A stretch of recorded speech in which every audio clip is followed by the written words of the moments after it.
So guys, Ram मंदिर बन रहा है और राम मंदिर में प्राण प्रतिष्ठा की जो प्रक्रिया है वो 22 तारीख को की जाएगी जनवरी में। बहुत सारे पार्टियों को मलाल हो रहा है जब वो ये देख रहे हैं कि बीजेपी इसको एक पॉलिटिकल एजेंडा बना के आगे बढ़ रही है। मेरा इन सारे पार्टियों से सिर्फ और सिर्फ एक ही सवाल है कि वो तब कहाँ थे जब रामलला जो है वो टेंट में विराजमान थे। वो तब कहाँ थे जिस समय रामलला के फॉलोअर्स के साथ गलत हो रहा था। वो तब भी गोली चलाने वाले तरफ ही खड़े थे, आज भी वहीं खड़े हैं। ये वही लोग हैं जो विष्णु के 2 अवतारों को अलग अलग जातियों में बांट के हिंदुओं में हमेशा 2 फांक रखना चाहते हैं। ये वही लोग हैं जो जातिगत जनगणना की बात करके पूरे समाज को बांटे रखना चाहते हैं। विष्णु जी के 2 अवतार थे, श्री कृष्ण और राम।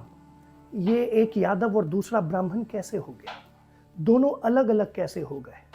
किसी शास्त्र और किसी पुराण में ऐसा नहीं कहा गया है, लेकिन फिर भी राजनीति के लिए हमें ये सब करना पड़ेगा।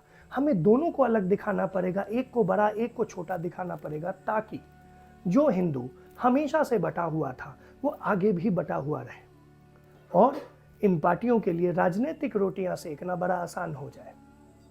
इनको हमेशा से पता था और लगता था कि हिंदुओं में कभी एकता नहीं आएगी। ये राम मंदिर हमेशा एक मुद्दा ही बना रह जाएगा, हमेशा एक कोर्ट केस ही बना रह जाएगा। 40-40, 50-50 वकील लड़ रहे होते थे और हमारी आस्था पर सवाल उठाते थे कि राम का अस्तित्व ही नहीं है। हमारी आस्था से उन्हें कोई मतलब नहीं था और अब भी, आज तक भी वो इस पूरे के पूरे प्रकरण में बस और बस प्रॉब्लम्स ही क्रिएट करने के लिए सोच रहे हैं। आपको और हमें ये चीज़ याद रखना होगा उस समय जिस समय आप और हम वोट का बटन दबा रहे होंगे। हमें याद रखना होगा कि इस देश को आगे कौन ले जा रहा है, इस देश का फायदा कहाँ पर है।